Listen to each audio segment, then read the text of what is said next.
All right, Dan, the Red Sox just completed a huge road trip. They went up against two teams that are very likely going to make the playoffs, Baltimore and Houston. They go 4-3 against them. They win the last two games of that Houston series as well. And it's that old Michael Corleone quote, just when I thought I was out, they pull me back in. That's been the Red Sox all season long. They do it again on this road trip. Yeah, a couple season-saving wins, right? The last couple days, Joe. That was the big thing with them is, they hadn't played well at all against Houston coming into that series. They lose that first one again, another blown bullpen problem and what have you, and then they come out and you're like, uh-oh, they're going to get swept and they're going to come home limping. But no, they find a way. I think it was, Alex Spear was writing that they maybe call them the zombies because they just won't die.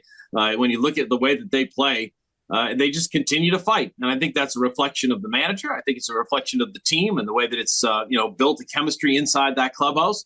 So good for them, right? They just when you think, like you said, they're done, they're not. And lo and behold, they're still battling. They've got a long way to go, but there's a lot of time. There's still, 30-something games left to go in this season. So anything can happen, but good for them. They deserve a pat on the back and a pause here as they get ready for the stretch run after what they were able to do in Baltimore and Houston. Coming out of that with that record, it's huge. Yeah, they've got 36 games left. They're 3.5 back at the third wild card spot that the Twins and Royals right now are currently tied for. They're tied for second and third. So those are the two teams that the Red Sox will be looking out for the most the rest of the way in terms of the teams that they're trying to jump and get into the playoff picture. But the bullpen was huge in that series against Houston, Dan. Last two games, they combined for 8 1/3 innings pitched, and they don't allow any runs. They were huge, especially yesterday, going 4 1/3 innings. And that's a group that has been much maligned, especially since the All-Star break. They still rank dead last in Major League Baseball in ERA since the All-Star break, that bullpen. But if they can get right, this team can win a lot of games down the stretch because you just think about how many they've blown since the All-Star break because the bullpen hasn't been right. They get that group on the right track, good things can happen for this team down the stretch. Yeah, and it's spot on. Like, you think about where this team would be.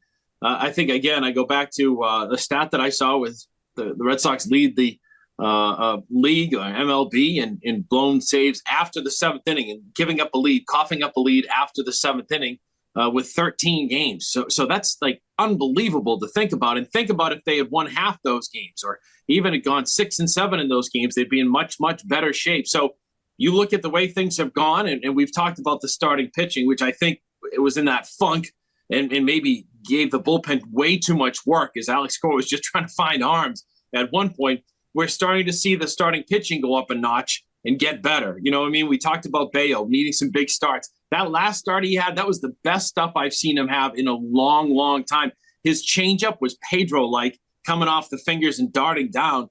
So he was mixing pitches in, out, up, down. It was perfect Bayo. So you see that. Houck seems to have turned a corner. And now Cutter Crawford, they can just get him going a little bit more so in the upright direction. He started to get there, but you're starting to see good things, even Criswell contributing with that start in the finale against Houston. So you're starting to see the starters, and that should help the bullpen, right? Give them a little bit more rest so you're not just, emptying the gas tank by the seventh inning every game if you're Alex Cora. So, yeah, I mean, you have to feel better about them.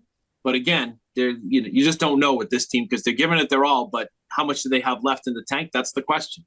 Yeah, that is the question here down the stretch. And you hit on two guys, Brian Bayo, Tanner Houck. Houck, the concern was how he was going to hold up because he's so far past his career high in innings. He's actually looked pretty good, though, and especially recently. And then Brian Bayo, as you hit on it, that changeup looked great in his last start against Baltimore, carried a no-hit bid late into his outing, and then also in terms of the mental side, didn't let that game get away from him after he gives up a home run to tie it at 1 against Baltimore. So those two guys are taking big steps moving forward here.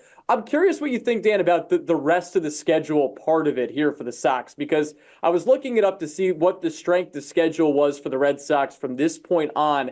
And in terms of winning percentage, combined winning percentage, the Red Sox have the 16th toughest strength of schedule, where the Royals, a team that they're trying to chase, has the third toughest schedule in terms of winning percentage left with the teams that they have to play. What does that mean to you at all as you look at those two teams specifically? Absolutely nothing, because, and I say that only because of this team. right? You look at them and you say, well, they play really well against the better teams, which we just saw with Houston and Baltimore. So they've got the White Sox and the Tigers on their schedule. So you're sitting there saying, okay, they've got to, maybe sweep or take 2 out of 3 or what have you against those teams, but it's not the way they've done it this year. So I just look at it and say, who knows?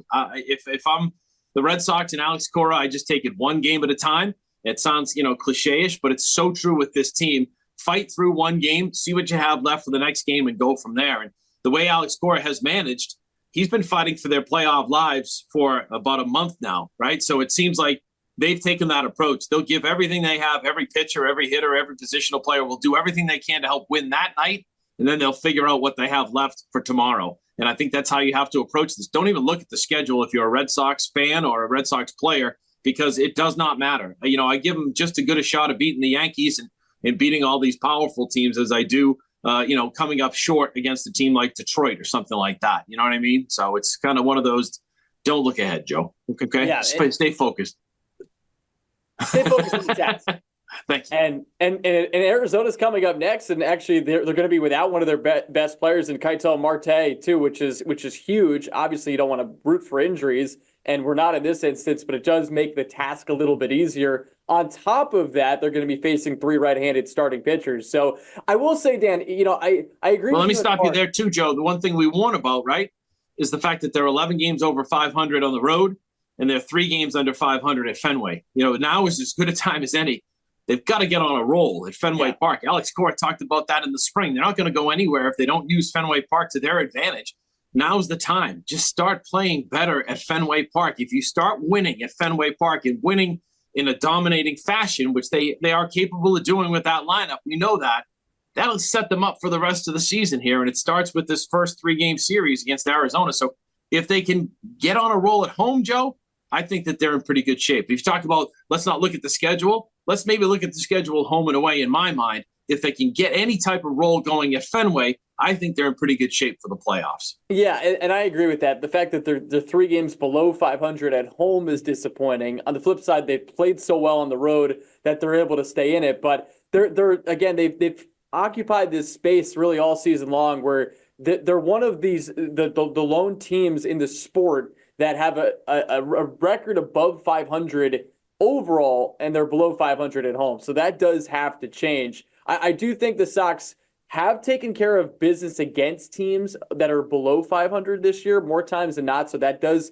look a little bit better. And I do think if you get past this really tough slate that we kept talking about, Baltimore, Houston, and Arizona, and you have a winning record in that stretch, then you set yourself up, you do set yourself up pretty well down the stretch. But a lot of factors have to come in. They also need the Royals to lose. And the Royals have been playing some really good baseball as of late, which has been a total killer when you look at the standings part of it. But Dan, but at least it's fun, right? We're in late August, Joe, and at least it's fun. You're checking the other scores.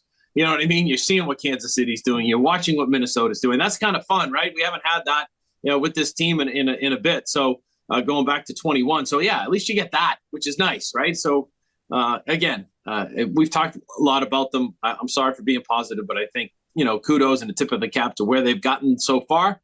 And they've got everybody's interest, and we'll see if they can keep it going here. So it's pretty cool. Yeah, it has been pretty cool. I just want to hit on a couple of offensive notes here. It's been great to have Tristan Casas back. And I think people may have forgotten just how good this guy is. He comes back and it already goes 8 for 27 with 4 walks, a home run. That was really nice to see in Houston. And he was one of the best hitters in baseball from last year's beginning of the second half, so right after the All-Star break, to when he got hurt this year. 7th in OPS in the sport in that span.